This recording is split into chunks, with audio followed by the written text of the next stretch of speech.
Hey, Fred Lam here, and welcome to Atrix TV. Now, with Atrix TV, my goal is to turn individuals just like you to become a high-performance media buyer.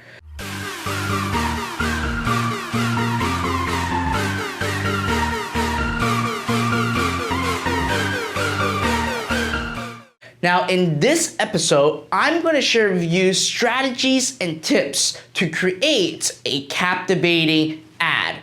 Now, here's one of the most important things that you need to know as a media buyer is that the ad is the most critical part of media buying. And the reason why that is because the ad is the first point of interaction that you are going to have with your customers. Now, regardless of what you sell, what service you offer, you need to understand how to create a captivating ad to actually grab the people's attention to go through your sales funnel. So in this video, I'm going to share with you some tips and strategies that I personally use to actually go in market to sell products and services that my company has. So that being said, the first thing that you need to understand when it comes to having a captivating ad is knowing your customer.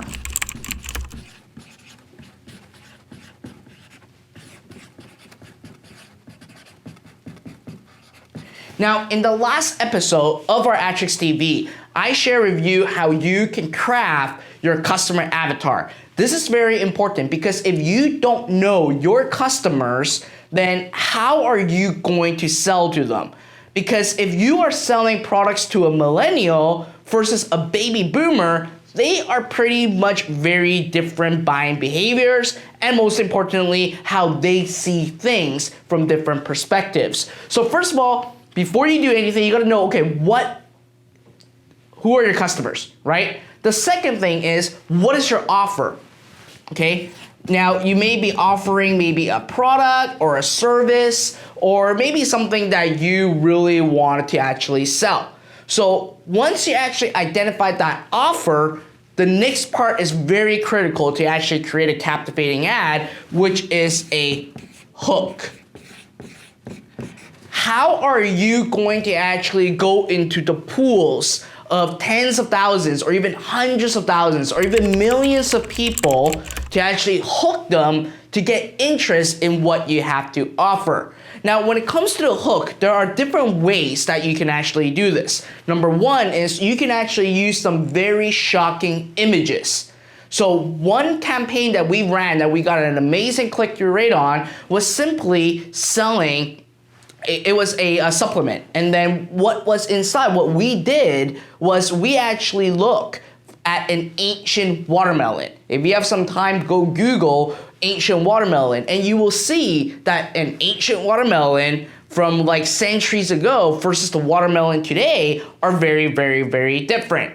What we did was we used that ancient watermelon look, which was a shocking image. People were like, I've never seen that. Like, what on earth is that? To really grab that person's attention. And we basically say this one fruit may help you lose weight, right? When you do that, people will go like, wow, I'm very interested and I'm very curious on what is being offered. So you're really hooking them into your sales funnel. Now, another thing when it comes to hook, you also have to look at this. So number one, I'm gonna do shocking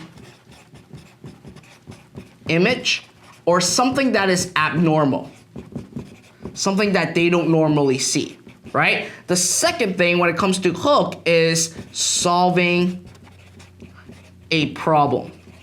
Remember, in any niche, in any market, people really wanted to buy products or services that solve a problem.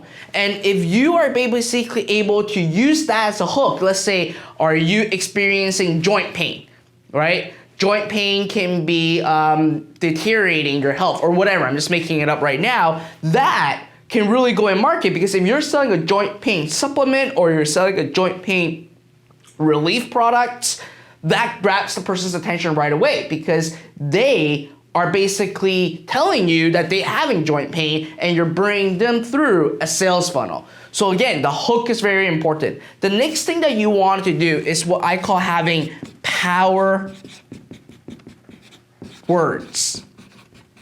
Now with power words, you want to basically paint the picture, and most importantly, to use very vocal and strong words in your copy. So let's say that if you have a product that simply, let's say that it cleans up window cleaners, okay? A window cleaner. Now, you don't want to say that, hey, this one product can actually help you clean the window outside, well, the magnet window. I should have found a picture for you guys. So imagine this product that is basically magnetic. It's called a magnetic window cleaner, and it cleans the outside of a window, which normally a lot of people can't clean the outside of a window because you got to get a ladder, you got to get so it's really big, long cleaning supplies for you to actually clean it. But with the magnet window cleaner, what you can do is you can actually clean the outside of the window. Now, when you sell that product, you don't want to basically go use this one magnetic window cleaner to clean the outside window, right? That is a very boring ad. Whereas when you change it and add power words to it by simply saying, use this one weird device that can help you clean the disgusting germs of your windows, right? Now it got your attention. I actually really reword things with power words. I used the word disgusting, right? I didn't just randomly use dirty windows. I used the word disgusting to really bring up the vocal point of the problem. So your power words are really being used to amplify the problem or amplify what you want to sell. So remember, use power words. Another thing that I keep in mind is paint the picture. This is why when you're selling products in e-commerce and you're able to actually show a demonstration of the product, it always sells. Because you are able to paint the picture of your audience using that product. So in your copy, in your ad, regardless if it is a video ad, image ad, or even in the post text, you want to actually paint the picture in the minds of your audience. Because if they can actually visualize themselves using that product, guess what? Bang. You can actually close the sale much easier than not basically painting the picture. So remember, when you're crafting the ad, paint the picture. All right, this is very important. Another thing when it comes to crafting an ad, and this is actually a little bit self-explanatory, but I'm just so surprised that a lot of people don't do this, which is actually having a call to action. All right. Yes, you might be wondering, well, I already have an ad. Obviously, people need to actually click on it and go somewhere. In all honesty, people need to be told on what they need to do. So you, in your ad, want to specifically say, click here to learn more, click here to sign up now, click here to register your seat, shop now to actually get this deal. So you want to have specific call to actions in place. So in any of my ad, I always follow these criteria to actually create a captivating ad. I first really identify who my ideal customers are. Right? Once I know that, I go okay, what can I offer them? What are the services, products, or packages that I can offer through them? Once I identify that, then I go into the hook. How can I go into the pools of millions of people to actually get their interest? Now, I get their interest by using something that is very abnormal. It can be something that is very controversial, or it can be a shocking image that really gets their attention. Now, at the same time, I also acknowledge their problem if I can. So let's say that I say, hey, are you struggling to make e-commerce sales? Well, guess what? Get my free course.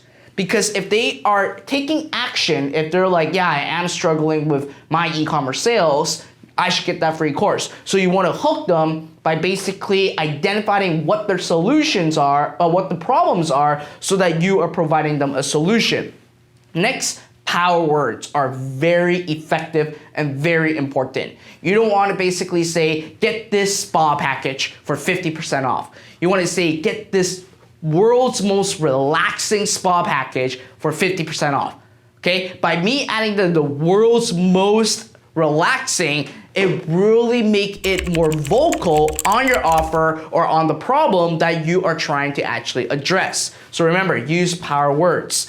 Paint the picture.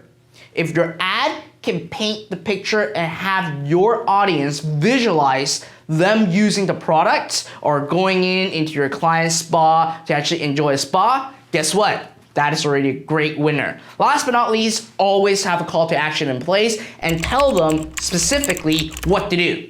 Click here to sign up now, click here to order the product, etc., etc. So next time when you're crafting an ad, look at this again, right? Re-look at this again and craft your ad based on these strategies, and you will actually have a much better click-through rate than anything else, all right? So I hope that you enjoyed today's episode on crafting a captivating ad, the strategies that I use. And if you enjoy any of my media buying videos, make sure you watch all the other videos that I have, and I have a lot more to come, all right? Now also comment below if you have any questions, and I look forward on seeing you in our next episode.